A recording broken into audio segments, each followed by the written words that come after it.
Hello friends, तो क्या हालचाल। आज हम बात करने वाले हैं चैप्टर नंबर 8 में पॉइंट है डोपामिन्स के बारे में। पिछले वीडियो हमने हमने बताया गया था कि कौन से हार्मोन होते हैं और उसका काम क्या होता है। आज हम बात करने वाले हैं, एक शास्त्रज्ञ था, उसने साइंटिस्ट ने कौन सा प्रयोग किया था और क्या प्रयोग किया था। उस साइंटिस्ट ने यह प्रयोग किया था कि उन्होंने उन्होंने कुछ रैट्स लिए थे और रैट्स में से डोपामिन निकाल लिया था और डोपामिन रिड्यूस करने के बाद जो रैट में डोपामिन था वो उन्होंने सब कुछ रिड्यूस किया। उसके बाद उनको कुछ भी करने की इच्छा नहीं रही। उन्होंने सेक्स करना बंद कर दिया, उन्होंने खाना बंद कर दिया, उन्होंने पानी पीना बंद किया, उन्होंने सभी कृति करना बंद कर दिया और वो कुछ दिनों बाद मर गए। पानी पी कुछ खाने या ना पीने की वजह से वो मर गए।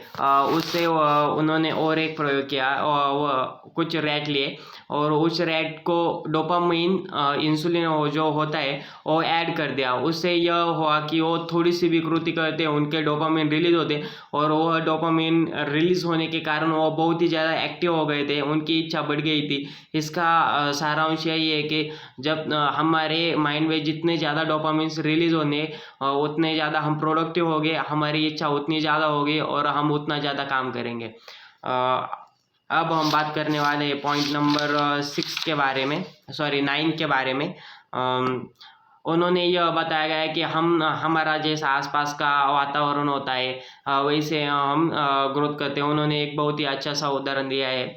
एक फैमिली रहती है, उस फैमिली में वो क्या करते हैं, उनका विश्वास होता है कि पहले से ही कि जो हम करेंगे हमारे बच्चों को पहले से ही जन्मजात सिखाएंगे, वैसे वो करेंगे। वो उन्होंने चेस यह गम डिसाइड किया था। उस लड़के की शादी हो जाती है और उनको 3 आपत्ति हो जाते हैं। वह तीन लड़कियां रहती है। उन पहली लड़की उन्होंने चेस गेम का चुनाव किया होता है। चेस में वह तीन ही लड़कियां बहुत ही ज़्यादा होशियार होती है और पहली लड़की थोड़ा पहले 2 लड़कियों से तीसरी लड़की बहुत ही ज़्यादा होशियार होती है। वह सबसे कम ओलंपिक में और सबसे कम गोल्ड मेडल जीतने वाली पहली लड़की होती है और उसका गिनीज वर्ल्ड रिकॉर्ड में भी नाम नोंद है और वो बहुत खुश है। उनके बारे में ऐसा बताया गया है कि पहले से ही उनको खेलने कूदने की वजह वो चेस खेल लेते थे। उनको एक समय का वो बोलती थी कि हमें एक समय खाना पीना नहीं दो तब भी चलेगा, लेकिन हमको सिर्फ चेस खेलना है। और उससे चेस खेलते समय उनके बहुत ही ज़्यादा डोपामिन्स रिलीज हो जाते थे और डोपामिन्स रिलीज होने जाने के बाद वो बहुत ही ज़्यादा एक्टिव रहते थे। और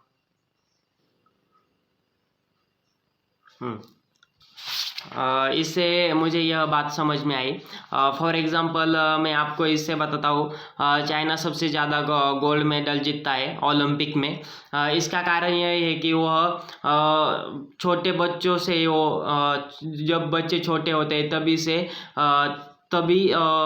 से वह उनको स्पोर्ट का नॉलेज देते हैं। सपोज मेरे को अभी क्रिकेट पसंद है, सिर्फ मुझे क्रिकेट के ही बारे में बताएंगे, क्रिकेट का ही नॉलेज लेंगे। मैं सिर्फ एकेडमी में भेजेंगे, मेरे रूम में सिर्फ क्रिकेटर्स के फोटो होंगे, क्रिकेटर्स की बुक होंगी। मैं बातें भी क्रिकेट की करूँगा। मैं जो भी मेरी एक्टिविटी होगी, मेरी जो भी बातें होंगी सभी क्रिकेट के बारे में ही होगी। इससे यह फ़र्क पड़ा कि उनके ओलंपिक में सबसे ज़्यादा गोल्ड मेडलिस्ट हुए और बहुत ही ज़्यादा एक्टिव बन गए थे। वैसे हमारे इंडिया में वो उल्टा होता है। जब हम 18-19 साल के होते हैं तब हमें समझ में आता है हाँ हमें अब स्पोर्ट खेलना चाहिए, मैं स्पोर्ट में बढ़िया हूँ, स्पोर्ट में बढ़िया हूँ, कुश्ती में बढ़िया हूँ, क्रिकेट में बढ़िया हूँ, टेनिस में बढ़िया हूँ। इससे यह होता है कि हम लेट हो जाते हैं उस गेम में और मुझे लगता है इसीलिए हमारे इंडिया को सबसे कम मेडल मिलते हैं। और उसी में चैप्टर नंबर 9 में पॉइंट है जब हमारे आसपास के जो लोग होते हैं हम वैसे ही क्रिया करते हैं या हाँ क्रिया करते हैं। फॉर एग्जांपल से मैं बताता हूँ,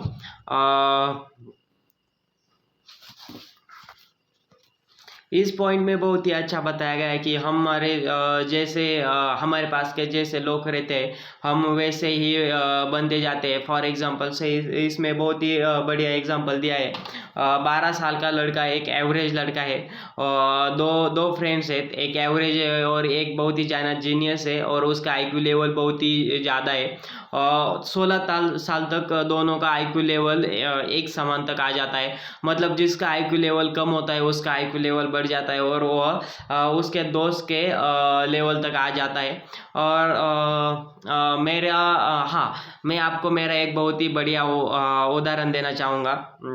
मुझे 5वीं तक कुछ भी ज़्यादा नहीं आता था, 5वीं स्टैंडर्ड तक में। फिर 5वीं 6वीं स्टैंडर्ड तक में एवरेज स्टूडेंट था। उसके बाद क्या हुआ, मेरा एक फ्रेंड है आकाश नाम का, उसकी और मेरी दोस्ती हो जाती है और वह बहुत ही होशियार रहता है क्योंकि वह टीचर का बेटा रहता है। हम दोनों साथ ही रहते थे और मुझे पता था कि मैंने आज यह पढ़ा, मैंने आज ये किया, मैंने इस चैप्टर का क्वेश्चन पाठ किया, मैंने यह एक्सरसाइज सॉल्व की। फिर मैं मोटिवेट हो जाता था और फिर मैं भी वो जैसा बोलता था वैसे मैं पढ़ाई करता था। वो बंदा 3 बजे तक उठ कर पढ़ाई करता था, मैं 4 बजे उठता था। उसके बाद फिर 7वीं स्टैंडर्ड में मेरे अच्छे अंक आने लगे। 8वीं स्टैंडर्ड में मुझे क्योंकि मैं थोड़ा मैं होशियार थोड़ा 7th स्टैंडर्ड में मेरे 75% आए थे, 8th स्टैंडर्ड में मेरे 80% आए थे। उसके बाद 9th में 81 आए थे और 10th में सीधा 85 आए थे। 10th तक हम उसको 84 आए थे, मेरे 85 आए थे, मतलब सेम ही परसेंटेज आए थे। इससे मुझे यही बताना है कि हम जैसी संगत में रहते हैं हम पे वैसा ही प्रभाव पड़ता है और हम वैसे ही बनते जाते हैं।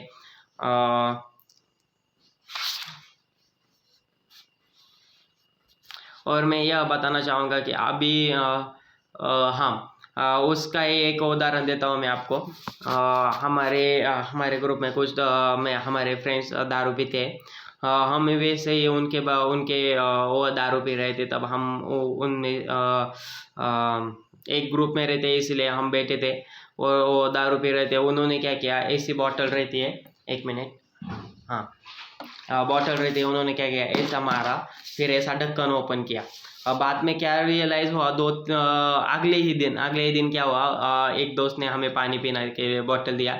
उसने क्या किया, बॉटल लिया और उसने देखा था वैसे कैसे किया उसने, फिर उसने क्या किया, ऐसा हिलाया 2 बार।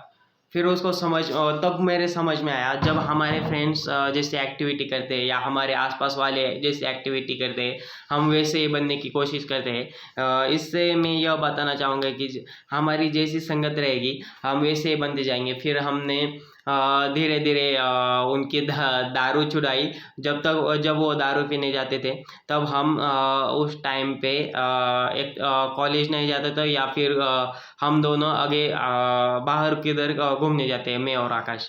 और फिर बाद में है जैसे, हाँ, और दूसरा पॉइंट है अभी, बहुसंख्य लोग जैसे करते हैं हम वैसे ही करने का ट्राई करते हैं। फॉर एग्जांपल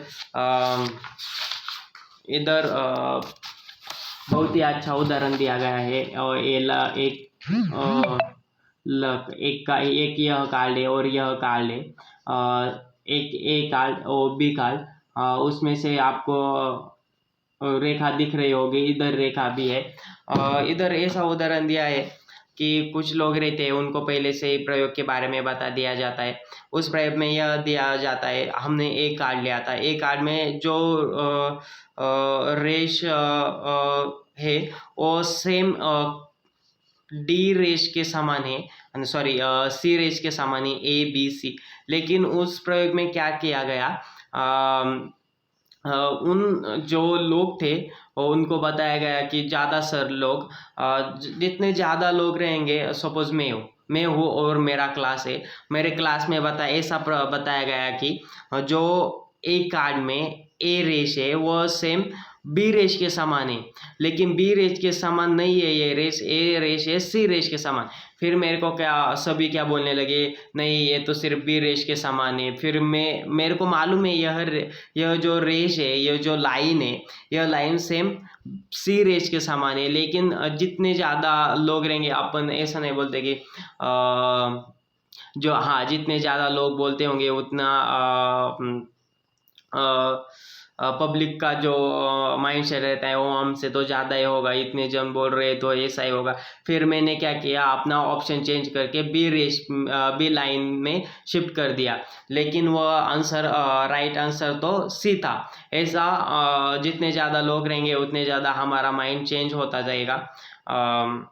और जितने ज़्यादा कम, सपोज मैं हूँ और मेरा फ्रेंड है, मैं बोल रहा हूँ वो लाइन से सेम सी के बराबर है, लेकिन और बोल रहा है वो लाइन बी के बराबर है, लेकिन हम दोनों ही, मैं मेरे पॉइंट पे स्टेबल रहूँगा। लेकिन जितने ज़्यादा लोग रहेंगे उतने ज़्यादा हमारा जो आंसर है वो चेंज रहने का चांस रहेगा। हाँ, मान्यवरांचे अनुकरण, इसमें यह बताया गया है कि हम क्या करते हैं, बाकी लोगों का अनुकरण करते हैं। जितने बड़े लोग रहते हैं उनके जैसा हम बनने की कोशिश करते हैं, या वो जैसा खाते हैं, जैसा रहते हैं, क्या कपड़े पहनते हैं, उनका अनुकरण करने की कोशिश करते हैं और सब में कुल बनने की कोशिश करते हैं। यही उसमें बताया गया है। और सबसे बड़ा क्वेश्चन रहता है कि क्या कहेंगे लोग, कुछ नहीं कहेंगे लोग, लौड़ा भैंचोद कहेंगे लोग। Thank you friends. वीडियो पसंद आए तो प्लीज़ लाइक शेयर और सब्सक्राइब जरूर करना। आज है हमारा डे 7 या 8 है। अभी हमारा चैनल अभी तो ग्रो नहीं कर रहा है, क्योंकि मेरे भी वीडियो इतने प्रोडक्टिव नहीं है, लेकिन मैं स्किल सुधारने की बहुत ही ज़्यादा कोशिश कर रहा हूँ। और मैं आपको एक बात बताना चाहूँगा कि कल मैंने 6 मंथ चैलेंज में से कल मैंने कुछ भी बुक्स नहीं पढ़ा, ना ड्रामा, ना ब्रॉडकास्ट देखे। कल मैंने सिर्फ मोबाइल यूज़ किया और टाइम पास किया, इसीलिए मैं आपसे माफ़ी मांगता हूँ। और आज भी मैंने बहुत देर तक टाइम पास किया, लेकिन हमारा जितना टारगेट है मैंने वह टारगेट कंप्लीट किया है। इसीलिए अभी मैं तो माइंड से इसलिए मैं अभी सोने वाला हूँ। अभी मेरा टाइम हो गया है, लेकिन ऐसा लग रहा है कि सिर्फ 10 पेजेस रह गए हैं। मैं और पढ़ता हूँ। Thank you friends. वीडियो अच्छी लगी तो लाइक शेयर और सब्सक्राइब जरूर करना। और मैं मेरे और भी स्किल डेवलप करने के बारे में सोचूंगा, और इससे भी अच्छे वीडियो आएंगे। Thank you friends. 6 मंथ में हम अभी यहाँ है, 6 मंथ में यहाँ जाएंगे। हाँ, और मैं आपको एक खुशी की बात बताना चाहूँगा कि मेरा लोन पास हो गया। अभी मेरे को 1 लाख रुपए में पापा मेरे अकाउंट पे डालने वाले हैं। वह 1 लाख रुपए से मैं एग्रीकल्चर में डालूंगा, खेती में डालूंगा। उसी खेती से मैं पैसे कमाने की कोशिश करूँगा। और हमारा मेन टारगेट है और मेन मोटिव है 6 मंथ में 2 लाख रुपीज़, और वह कमाने की मैं जल्द से जल्द कोशिश करूँगा। Thank you friends.